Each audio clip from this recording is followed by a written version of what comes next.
to some extent on the platform. But I was never labeled a left-wing platform, or I was just labeled like, hey, whatever. Yeah. But now it was a problem just because I wanted to even listen to the other side. Well, actually, and even when I spoke about politics. Yeah. But joining Rumble, that wasn't even a political move. That was a business move.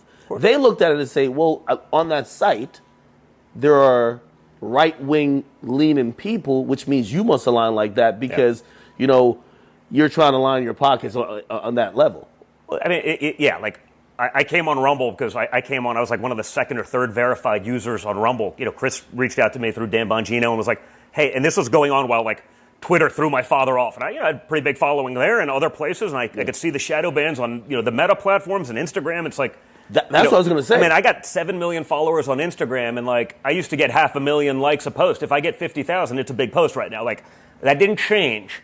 Like I haven't had any growth in 3 years. It's this, I don't conform to what they want, and so they're going to suppress it, right? So I got on Rumble because it's free speech. And by the way, there are plenty of people that are leftists that probably disagree with everything I say, and like that's fine.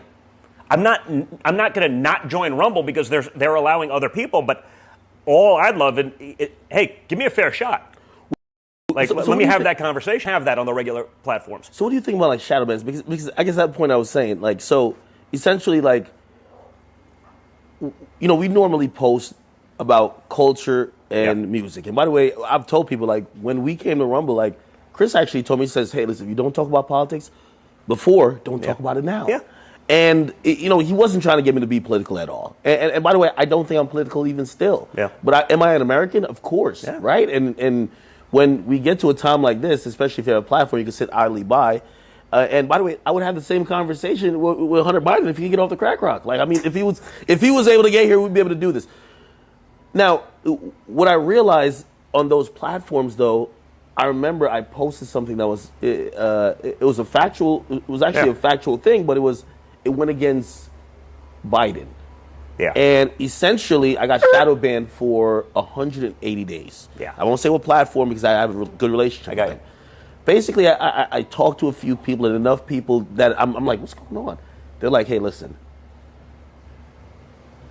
you're falling into the realm of being political. Just stick to the music. Yeah. But if you shout on Trump, nothing would change. And that's the difference, exactly. Right? There's, if you lean left, and then, that's fine. Like, there's no consequence to that. Yeah. If you lean right, you have to work that much harder to be able to get your message out there. Like I said, I see that with me, on Facebook, on Instagram, on, just all of the places that I've been at. It's just different.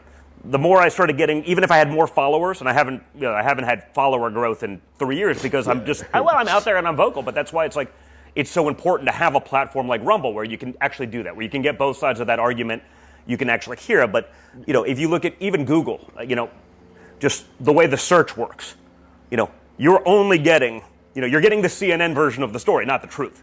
The first 7 pages will be that narrative. And, maybe on page 300 of the search, if you're really diligent and you spend 7 hours, scrolling, you can maybe find, another viewpoint.